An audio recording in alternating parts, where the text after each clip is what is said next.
ஸ்ரீ குருவாயூரப்பன் திருவடிகளே சரணம். இந்த தசகத்தோட 5வது ஸ்லோகத்தை நாம் இன்னைக்கு பார்க்குறோம். முதல்ல வார்த்தைகளை பிரித்து சொல்லலாம், பிறகு ஒவ்வொரு வரியும் சேர்த்து சொல்லலாம். ஏகாதசாஹ்வயதயா ச விபின்ன ரூபம் ஏகாதசாஹ்வயதயா ச விபின்ன ரூபம் ருத்ரம் விதாய தைதா வனிதாஸ்ச தத்வா ருத்ரம் விதாய தைதா வனிதாஸ்ச தத்வா தாவந்த்யதத்த ச பதானி பவத்ப்ரணுன்னஹ தாவந்த்யதத்த ச பதானி பவத்ப்ரணுன்னஹ பிராக பிரஜாவிரச்சனாய ச சாதரம் தம் பிராக பிரஜாவிரச்சனாய ச சாதரம் தம் ஏகாதசாஹ்வயதயா ச விபின்ன ரூபம் ருத்ரம் விதாய தைதா வனிதாஸ்ச தத்வா ஏகாதசாஹ்வயதயா ச விபின்ன ரூபம் ருத்ரம் விதாய தைதா வனிதாஸ்ச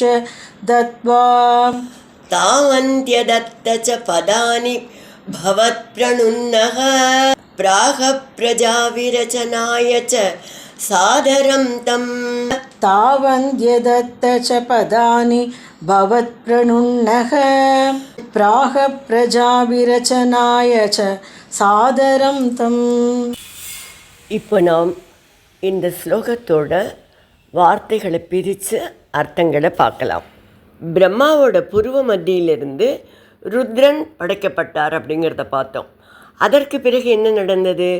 துவயா பிரணுன்னக, உங்களால் தூண்டப்பட்டு, தம் ருத்ரம், அந்த ருத்ரனை ஏகாதசாஹ்வயதயா 11 பெயர்கள் உடன் கூடினவராக. ஏன்னா 11 விபின்ன ரூபம் ச 11 வெவ்வேறு வடிவங்கள் கொண்ட 11 ருத்ரர்களை படைச்சுடுறார். அதனால் 11 பேர்களும் விதாய செய்து தைத்தாகா வனிதாச்ச தத்வா, அன்புக்குரிய 11 மனைவிகளையும் அவருக்கு அளித்து, தாவந்தி அத்தனை, அதாவது 11 பதானிச்ச இடங்களையும் கொடுத்து, பிரஜா விரச்சனாயச்ச பிரஜைகளை சிருஷ்டி செய் என்று சாதரம் ஆதரவுடன் அன்புடன் பிராக கூறினார். இப்போ இந்த ஸ்லோகத்தை முழுவதுமாக பாராயணம் பண்ணி இதோட முழு அர்த்தத்தையும் பார்க்கலாம்.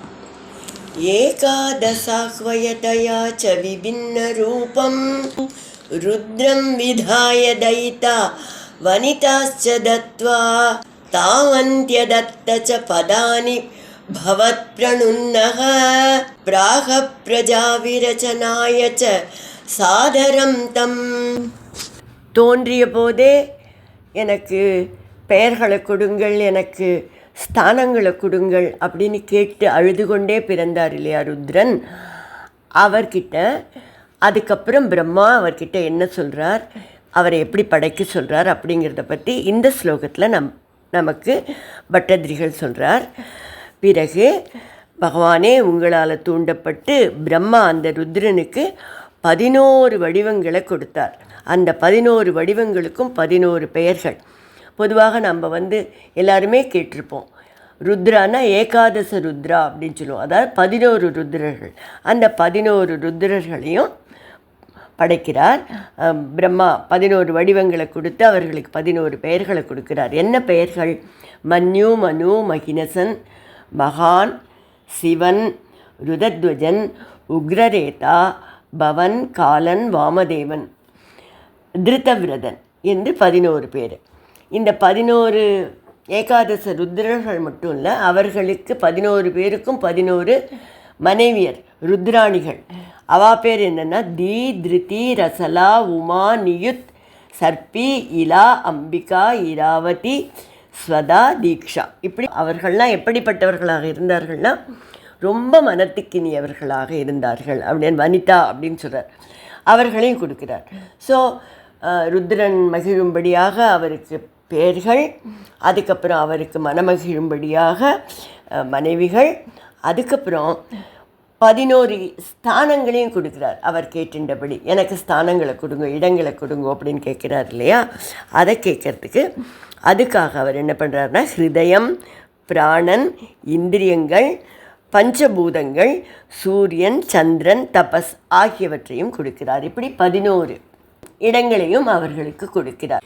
இதையெல்லாம் கொடுத்துட்டு பிரம்மா ருத்ரன் கிட்ட இந்த ஸ்தானங்களை பெற்றுக்கொண்டு பிரஜைகளை படைப்பாயாக அப்படின்னு ரொம்ப ஆதரவோட அன்போடு கேட்டுக்கிறார்.